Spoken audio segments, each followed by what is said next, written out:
나라는 사람도 좋아하는 것으로 규정된다. 정체성은 내가 좋아하는 것들이 모여 특정한 방향성을 가질 때 형성된다. 좋아하는 것들을 반복할 때 쌓여가는 감정이 기쁨이다. 다른 사람들이 원하는 것을 내가 원하는 것으로 착각하고 살면 기쁨 목록이 빈약해진다. 좋아하는 게 별로 없다면 자아는 약해진다. 좋아하는 것이 다양하고 풍성할수록 나라는 사람도 튼튼하게 구성된다. 기쁨을 훈련해보자. 나를 기분 좋게 만드는 것을 생각나는 대로 적어보자. 깊이 생각하지 말고 떠오르는 대로 다 적어보자. 쫀쫀한 레깅스 입고 산책하기. 재즈나 감성 가득한 팝송 듣기. 맑고 따뜻한 날 나무 밑에 돗자리 깔고 누워서 빈둥대기. 향 좋은 커피를 조용히 음미하기. 나만의 공원 벤치에 드러누워 하늘 보기. 위로가 되는 심리책이나 흥미진진한 스릴러 소설 읽기. 좋아하는 옷과 액세서리를 하고 예쁘게 꾸미기. 화초의 시든 잎을 정리해주고 바라보기. 좋아하는 노래 들으며 자전거 싱싱 타기.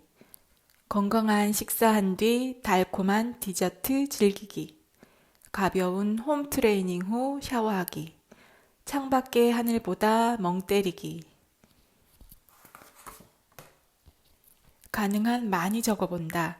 그리고 그 옆에다 기쁨 점수를 매긴다. 고민하지 말고 느낌이 가는 대로 점수를 주면 된다. 그리고 하루 동안 기쁨 점수가 얼마나 모였나 하고 계산해 본다. 기쁨 목록에 있는 활동을 얼마나 실천했는지 그 점수를 모두 합하면 하루의 기쁨 점수가 된다. 오늘은 어제보다 기쁨 점수가 낮았다면 내일은 조금 더 나를 기쁘게 해주겠다고 마음먹는다. 오늘 우울했다면 기쁨 점수가 낮아서 그런 것은 아닌지 확인해봐라. 스트레스와 고민에만 집중하지 말고 기쁨을 실천해보자. 마음을 바꾸기보다 나를 둘러싼 공간을 바꾸는 게 훨씬 효과적인 심리치료라고 나는 믿고 있다. 심리치료를 폄훼하려는 게 아니다. 우리 마음은 원래 잘 바뀌지 않게 구성되어 있다. 레고 블록처럼 쉽게 분해했다가 새로 쌓을 수 없다. 나란 사람을 재조립하는 데에는 시간도 오래 걸리고 설계도도 없다. 무엇보다 도대체 완성본이 어떤 모습인지 정확히 알기도 어렵다. 하지만 내가 보는 것, 내가 듣는 것, 내가 만지는 것, 내가 맡는 향기를 바꾸어 보면 그것에 감흥해서 나란 사람도 변한다. 억지로 바꾸려고 하지 않아도 화선지가 물에 젖듯 서서히 변한다. 이런 변화가 진짜다.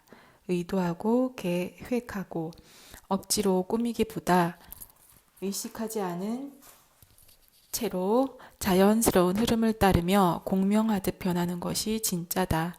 그래서 우리는 갑갑한 이코노미 좌석을 견디며 비행기를 타고 눈을 밝혀주는 새로운 광경을 찾아 졸음을 이겨가며 장거리 운전도 마다하지 않는 것일지도 모르겠다. 나를 찾기 위해서, 나를 바꾸기 위해서. 독일의 현악기 장인 마틴 슐레스케가 쓴 가뭄비 나무의 노래를 읽었다. 바이올린을 제작하고 수리하는 과정에서 얻은 깨달음을 성서적 가치와 함께 시처럼 풀어낸 책이다. 나는 장인 정신을 실천하는 사람이 좋다. 한 가지 일에 파고들어서 세심한 부분까지 다듬고 또 다듬어가면서 완성도를 높이고 그 과정에서 자신 또한 단련해 나가면서 궁극에는 그가 만든 작품처럼 자기 자신도 예술 작품이 되어가는 그런 길을 걷는 사람들 말이다. 그들은 한 번 올라간 링에서 내려오지 않는다. 쓰러지고 두들겨 맞아도 흥행이 잘 되지 않더라도 꾸준히 링 위에 머물면서 시합을 이어가는 권투 선수 같다. 무라카미 하루키 표현을 빌리자면 그렇다. 단 한 방의 흥행작으로 영원히 먹고 사는 그저 그런 유명인이 아니라 멈추지 않고 자신의 일에 계속 헌신하면서 자기를 완성해가는 그런 부류의 사람이 바로 장인이다. 사람은 모두 저마다 고유한 가치를 지니고 세상에 태어납니다. 그러므로 우리는 스스로 자기를 존중해야 합니다. 우리는 성숙한 사람이 될 수는 있지만 완전히 다른 사람이 될 수는 없습니다.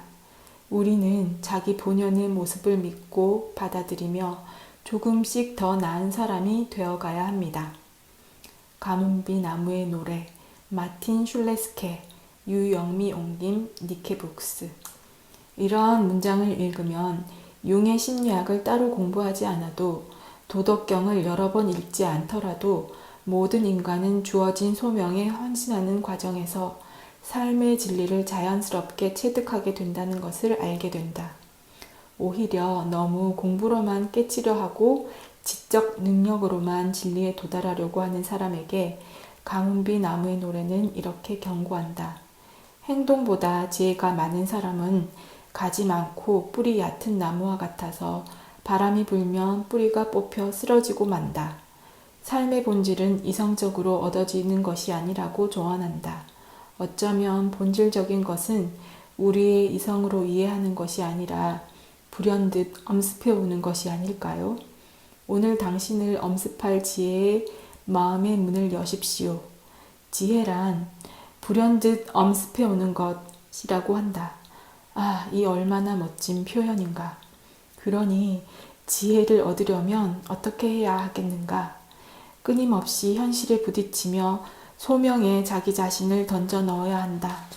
그렇게 자아를 벗어나 세상에 혹은 삶이 자신에게 던져준 숙제를 풀어나가는 과정에서 얻게 되는 것이 바로 지혜다. 자신을 완벽하게 만드는 데에만 몰두하는 것이 아니라 자신에게 주어진 소명에 헌신하는 과정에서 나라는 사람도 완성된다. 하지만 융이 말하는 자기도, 노자가 도덕경을 통해 말한 도도, 우리가 아무리 노력해도 완전히 이룰 수는 없다. 비록 영원히 닿을 수 없어도 우리는 자기 실현을 위해 꾸준히 나아가야 하는 것이다. 자신을 완벽하고 대칭적이고 흠결이 없는 사람으로 만드는 데에만 온 신경을 곤두세우는 것은 아무 의미가 없다. 오히려 완벽하지 않음이 개성이 되고 흠결이 존재해야 자기만의 고유한 울림이 생긴다. 삶의 진리를 담고 있는 책들은 서로 통한다. 도를 노래하는 책도 바이올린을 이야기하는 책도 서로 다른 대상을 향해 있지만 그것이 말하는 본질은 같다.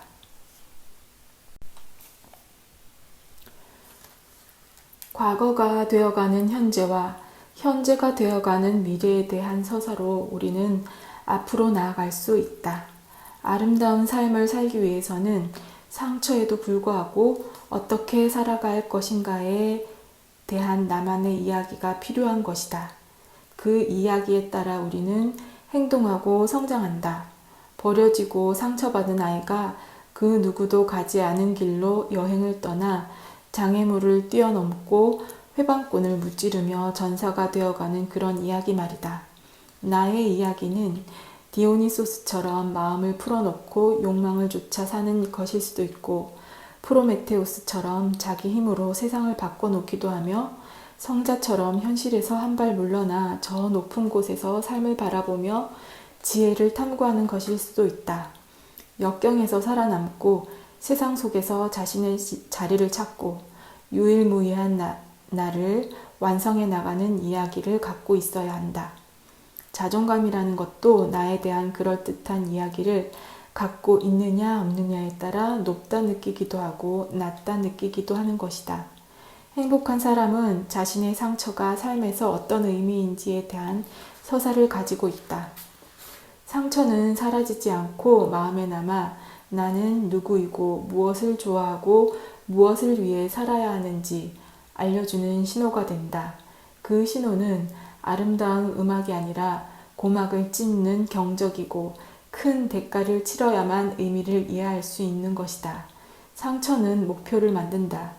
사랑받지 못한 상처는 사랑받기 위해 나를 움직이고 사랑받을 만한 사람이 되도록 노력하게 만들고 타인에게 사랑을 나눠줄 수 있을 만큼 나를 성장시킨다. 요즘 상담을 하러 온 청년들과 공식처럼 나누는 이야기가 있다. 행복해지고 싶어요. 왜 행복하지 못하다고 느끼는 건가요? 자존감이 낮아서요. 자존감이 높아지면 행복해질 것 같아요.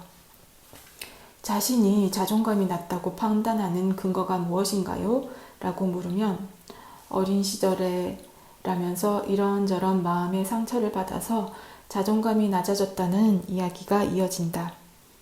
그 상처가 없었다면 자존감 높은 사람이 되었을 것이고 그러면 지금 행복하게 살고 있을 거라고 한다. 과연 그럴까? 정서적 고통과 짝지어진 기억은 뇌의 해마곁 일항에 새겨져 영원히 지워지지 않는 흔적을 남긴다. 그 기억이 떠오를 때마다 뇌의 편도체가 발광하며 과거의 그 경험을 다시 느끼게 만든다. 전두엽이 불안해하지마 괜찮아 라고 아무리 진정시켜도 달궈진 편도체는 쉽게 식지 않는다. 과거 때문에 지금의 내가 행복하지 않고 과거의 상처 때문에 자존감이 낮아졌다면 아무리 시간이 흘러도 자존감이 높아질 수도 행복해질 수도 없는 것이다. 자존감을 높여준다는 수많은 방법들이 있지만 진실은 단 하나다. 그건 바로 있는 그대로의 자기를 받아들이는 것이다. 수용이라고 한다. 상처, 열등감, 실수와 실패의 기억, 눈을 질끈 감아버리고 싶게 만드는 자기의 못난 부분을 모두 끌어안는 것이다. 자존감을 올려보겠다고 과거의 상처를 파고드는 건 아무런 효과가 없다. 가능하지도 않지만 콤플렉스를 말끔히 날려버린다고 자존감이 높아지는 것도 아니다. 과거의 상처에서 벗어나려면 상처를 있는 그대로 받아들일 수 있어야 한다. 그것을 없애려고 애쓰지 않아야 한다. 상처에만 매달려서는 상처에서 자유로워질 수 없다. 그저 묵묵히 그 아픔을 다시 걷어들이는 길밖에. 우리가 할 수 있는 일은 없다. 물론 받아들이는 건 어려운 일이다. 머리로 알아도 마음은 그렇게 되지 않을 때가 많다. 솔직히 고백하자면 나도 잘 안 될 때가 많다. 받아들여라 라고 했지만 정신과 의사인 나도 내가 미울 때가 적지 않다. 있는 그대로의 나를 사랑해야지 라고 다짐하지만 나의 작은 키를 원망하고 평면적이고 투박한 내 얼굴이 싫다. 공개적으로 드러낼 수 없는 죽을 때까지 가슴에 품고 가야만 하는 깊은 상처를 가슴에 안고 아무렇지 않은 척 살고 있을 뿐이다. 선생님, 저 사랑하는 사람이 생겼어요. 연애하기 시작했어요. 꼭 해보고 싶은 일이 생겼어요. 그 일을 하게 되었어요.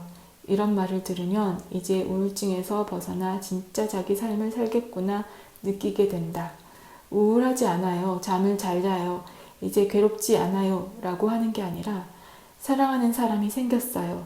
일을 하기 시작했어요. 라고 해야 비로소 상처에서 벗어나기 시작했구나 라는 믿음이 생긴다. 고통이 느껴지지 않아야 치유된 것이 아니라 여전히 아프지만 사랑을 하고 일을 할 수 있다고 말할 수 있어야 진짜 회복된 것이다. 상처를 없애려고 애쓰는 것이 아니라 자기를 벗어나 주어진 소명에 전념해야 자존감은 올라간다. 수용과 전념을 통해 나라는 사람은 어제보다 조금 더 성숙해진다.